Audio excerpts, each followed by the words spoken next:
শুনুন বেয়ান, ও আমার বংশের নাতি, ওকে আমি এখানে ফেলে রাখতে পারিনি। আমি আজই আমার নাতিকে নিয়ে যাব। আপনার মেয়ে গেলে ভালো, তাকে তো আমি জোর করতে পারি না। সে তো শৌরগড়ে কোনোদিন ঘরই করলো না। চলে যাবে, না হলে যাবে না।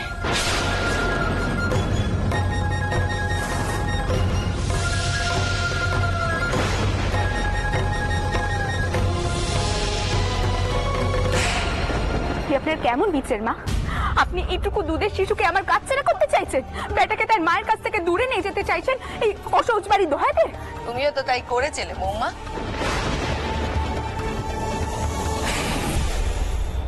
মনে নেই আমার বংশের একমাত্র শিবরাত্রি চলতে ছিল ওই রাম, তাকে তুমি আমার বুক ছাড়া করোনি। এখন খুব কষ্ট হচ্ছে তো, বুঝতে পারছো? মায়ের বুক থেকে তার সন্তানকে নিয়ে নিলে কেমন কষ্ট হয়। পরাণ কাঁদছে তোমার। বেয়ান, আমি আজই আমার নাতিকে নিয়ে যাব, এক্ষুনি।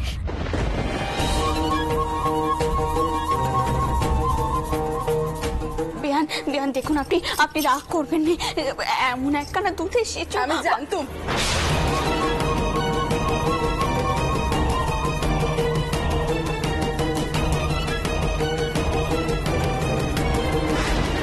আমি জানতুম আপনি এরকম একটা কান দিয়ে করবেন, না হলে এত তাড়াতাড়ি আপনি কখনো তীর্থ থেকে ফিরে আসেন? ও তাই ভাবলাম ভগবান দর্শনে গেছেন, সেখানে গিয়ে কিছুদিন থাকবেন, তা নয় এরই মধ্যে আমাদের বাড়িতে এসে। চুপ পদ্ম, একদম চুপ।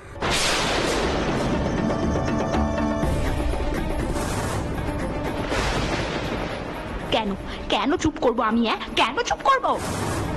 আরে এই যে আপনি কি ভেবেছেন? আপনি কি ভেবেছেন যে আমার বেটাকে আমার কাছ থেকে নিয়ে গিয়ে আপনি আমাকে জব্দ করবেন, আমাকে খুব শাস্তি করবেন? পারবেন না, সেটি হবে না, আমি সেটি হতে দেবো না।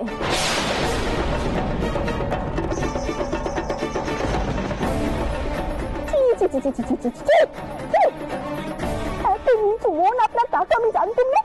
এত পেঁচা কেন মনের মধ্যে? কোথায় এই বয়সে কাউ দেবতার নাম করবেন, তা নয়।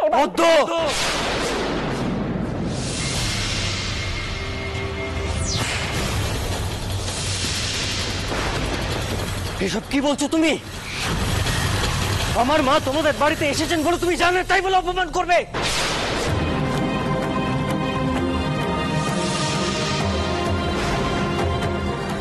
মা,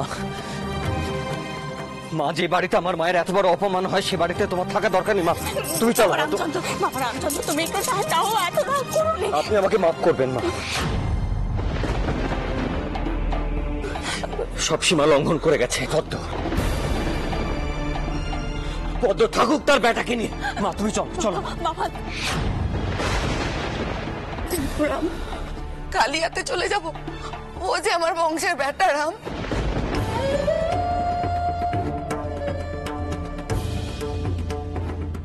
সেসব কথা পরে হবে মা, চলো। তুমি তো পদ্মকে চেনো, আমাকে ক্ষমা করবেন। বিয়ান বিয়ান করে রাগ করবে না। দেখো ভক্তিদি, তুমি কি করলে? রাগের মাথায় নিজের ভাই নিজেই কুড়ুল মারলে। মা তো ছিল, সব ঠিক করে দিত। দরজা মে দাদাও তো চলে গেলেন, এখন কি হবে? তুই যা কুমারী, আমাকে একটু একা থাকতে দে, আমি যে আর পারছি না।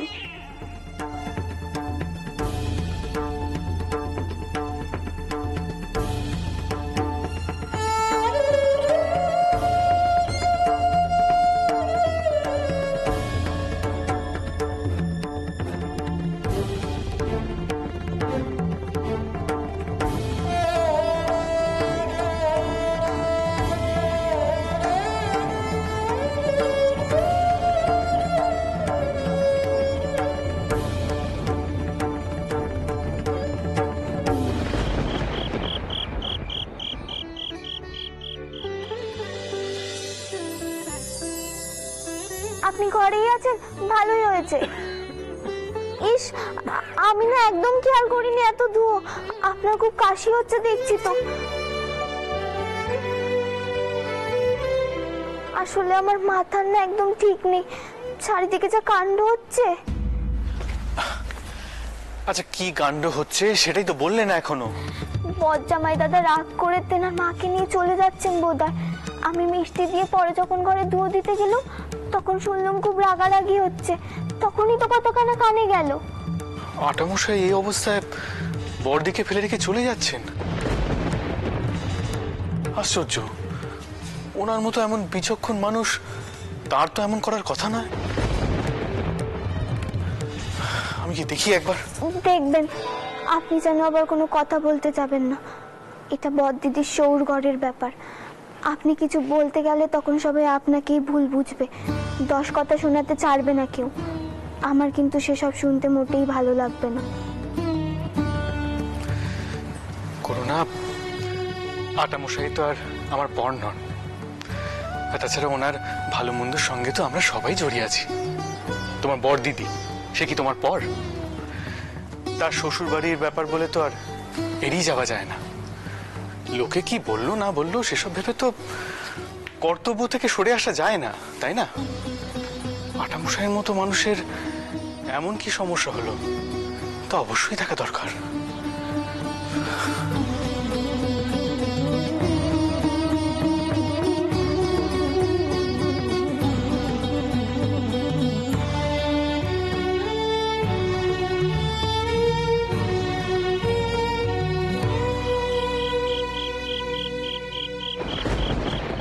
বাবা এমন করে যেও না, মাথা গরম করো না, একটু ঠান্ডা হও বাবা। বিয়ান বিয়ান আমার কথা করে শুনুন বিয়ান। বিয়ান বিয়ান যাবেন না এমন করে, আমি আপনার কাছে হাত জোড় করছি বিয়ান। দয়া করে এমন করে চলে যাবেন না আপনি। আপনি তো খুব ভালো করে চেনেন পদ্মকে, পদ্ম তো আমাকেও কথা শোনাতে ছাড়ে না বিয়ান। আমি ওর হয়ে মাপ চাইছি।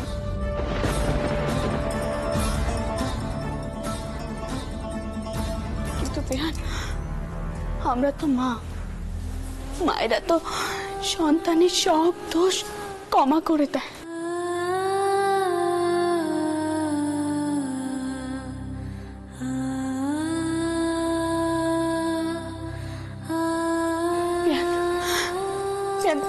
দয়া করে আপনি যদি পদ্মকে ক্ষমা করে দেন, দয়া করে আপনি ক্ষমা করে দিন না পদ্মকে। বেন ঠাকুরন, আপনি তো একজন অভিজ্ঞ মানুষ,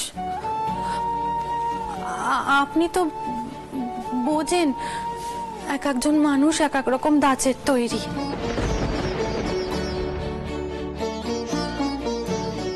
আমি মানছি আমাদের মেয়ে পদ্ম বড্ড বেশি কাটা কাটা কথা বলে, ও কোনো কথা মনে চেপে রাখেনি।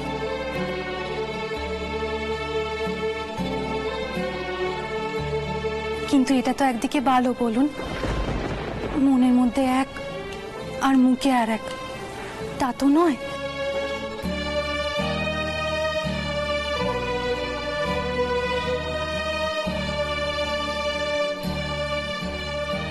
আপনি তো ওর মনের কথা খুব ভালো করে বোঝেন।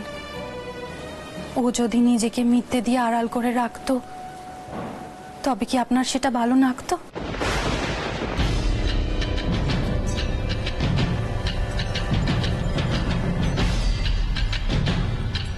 কিন্তু সে বউ হয়ে এমন দ্বারা ব্যবহার করবে, আর আপনি সেটা সমর্থন করছেন? না না, একদম করছি না। আমি মানছি পদ্ম ভুল করেছে,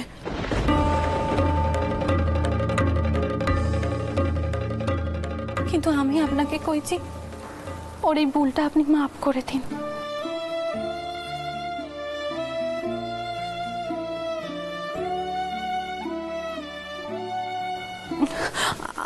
আসুন আসুন, আপনি ভেতরে গিয়ে বসুন, তারপর না হয় দুটো কথা বলবো।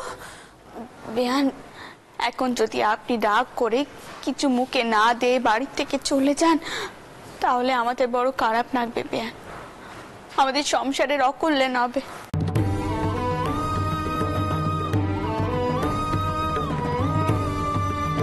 একদিকে আমার নাতি হয়েছে, আর অন্যদিকে আমার মায়ের এখন তখন অবস্থা। আর এর মধ্যে আপনি চলে গেলে আমার যে ভারী কষ্ট হবে।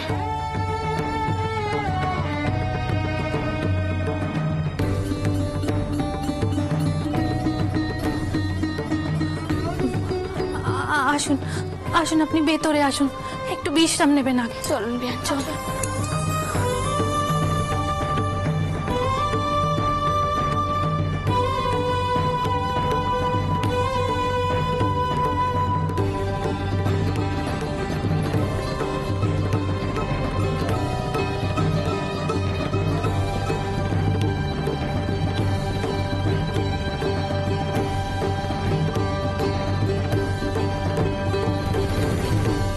দেখলি তোর মা আর বড় মার আধিক্যতার বহরটা দেখলি?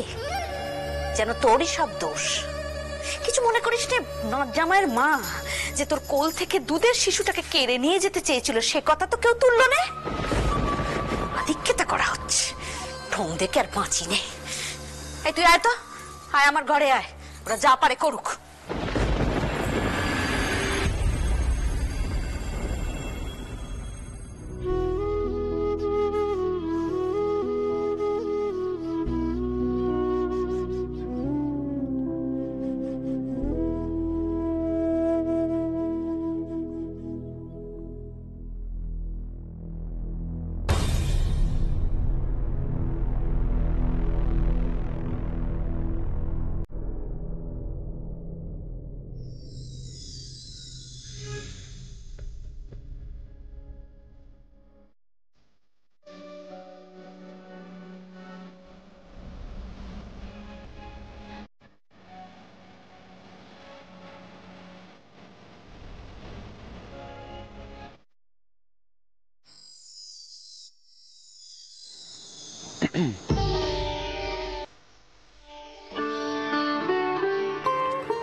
আটামশাই, আমি জানি না আপনাদের কি নিয়ে মন কষাকষি হলো, তবে এমন কিছু নিশ্চয়ই হয়নি যার জন্য আপনার মতো মানুষ বড়দিকে ত্যাগ করে চলে যাবেন।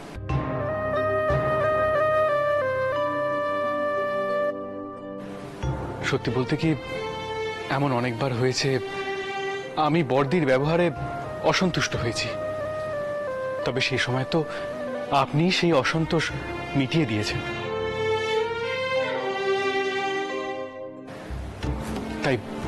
তাই বলি, আপনি যদি আপনার রাগ ভুলে গিয়ে বড়দিকে মানিয়ে নেন তাহলে সব দিক থেকেই ভালো হয়।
কি হলো গো বড় দিদি, কোনো ফ্যাসলা হলো?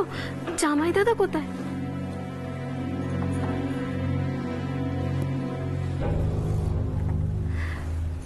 বড় দিদি,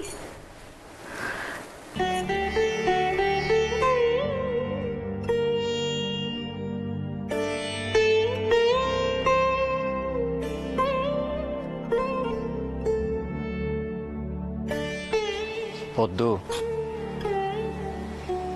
তুমি যাই বলো, তুমি কিন্তু আমার মায়ের সঙ্গে খুব খারাপ ব্যবহার করেছো, তুমি অন্যায় করেছো।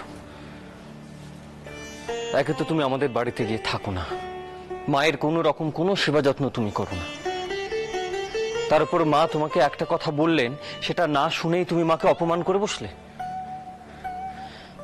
পদ্ম, তোমার উচিত মায়ের কথা শুনে সিঁথির বাড়িতে গিয়ে কটা দিন থাকা। আপনি শুধু আপনার মায়ের দিকটাই দেখলেন, আমার কথা একবারও চিন্তা করলেন না, তাই না? আমি কি করে আমার এই শরীরের অবস্থায় অতখানি পথ যাব? কি করে সেখানে গিয়ে থাকবো? আর তাছাড়া আপনাদের বাড়িতে তো একখানা দাস দাসী অব্দি নেই। আমার এই অবস্থায় আপনার মা আমাকে নিয়ে সমস্ত কাজকর্ম করাবেন, তার সেবা যত্ন অব্দি করাবেন, আমি সেগুলো করবো কেমন করে? পদ্ম, সেদিকটা না হয় আমি দেখতো। আপনি দেখতেন না? আপনার মা যখন আমাকে অতগুলো কথা শোনাচ্ছিল আপনি তো তখন কিচ্ছু করেননি।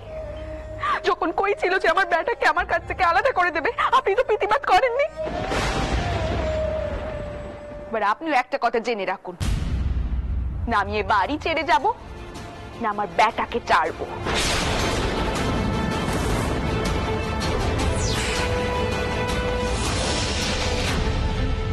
ব্যাস,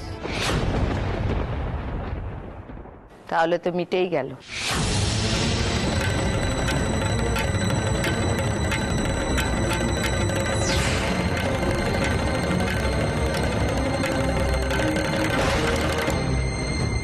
আপনার মেয়ে থাক ওর বেটাকে নিয়ে, আমি আমার বেটাকে নিয়ে চললুম।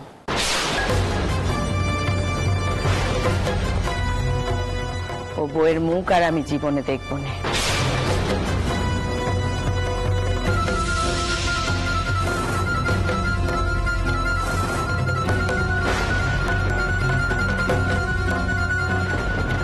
ভেবেছিলুম নাতির মুখ দেখে সবটা মিটিয়ে নেব, তাই এসেছিলুম। কিন্তু আমি একা ভাবলে কি হবে বেয়ান? আপনার মেয়ে তো আর জীবনে শুধরবে না। বেয়ান, পদ্ম যাই বলো, পদ্ম তার সৌরগড়ে গিয়েই থাকবে। পদ্মের বেটা আটা বংশের, আর আমার নাতি তার নিজের বাড়িতেই থাকবে। বাবা রামচন্দ্র, তুমি তোমার বউ আর বেটাকে নিয়ে নিজের বাড়িতেই যাবে।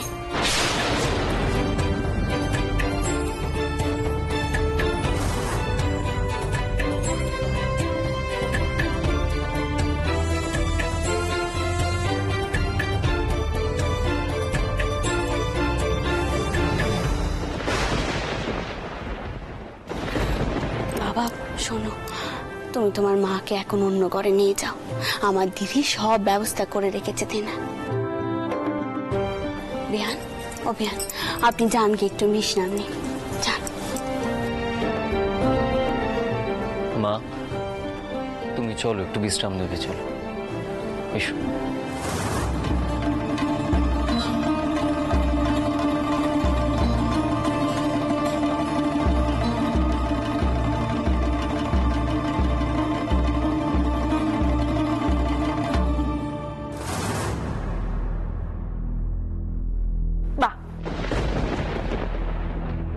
বেশ ভালোই তো করলে মা, বেশ ভালোভাবে ব্যবস্থাখানা করে দিলে। আমি এই সংসার থেকে চলে গেলে তোমার সেজ কুকি আর সেজ জামাই তো এই সংসারে সব হয়ে উঠবে। তারপর আমি সিঁথির বাড়িতে মরলুম কি বাঁচলুম তাতে তো কারোর কিচ্ছু যায় আসবে না। শুধু তোমার সেজ জামাই ভালো থাকলে ভালো। পদ্ম সব সময় এত জেদ করোনি, কোনো কোনো সময় মাথা একটু নোয়াতেও হয়, তাতে তোমারই উপকার হবে।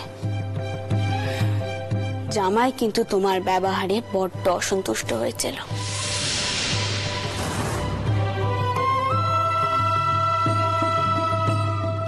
তুমি ভুলে যেও না পদ্ম, তোমার শাওরি কিন্তু জামাইয়ের অন্য থানে বিয়ে ঠিক করেছিল। অনেক বুঝিয়ে সুঝিয়ে জামার মোল পাল্টানো গেছে, কিন্তু আর যদি না পারি তাহলে? জামাই কিন্তু তার বেটার মুখ দেখেও এ বাড়িতে থাকতে চাইছিল না।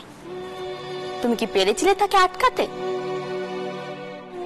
বড় পেরেছিলে? পারোনি তো।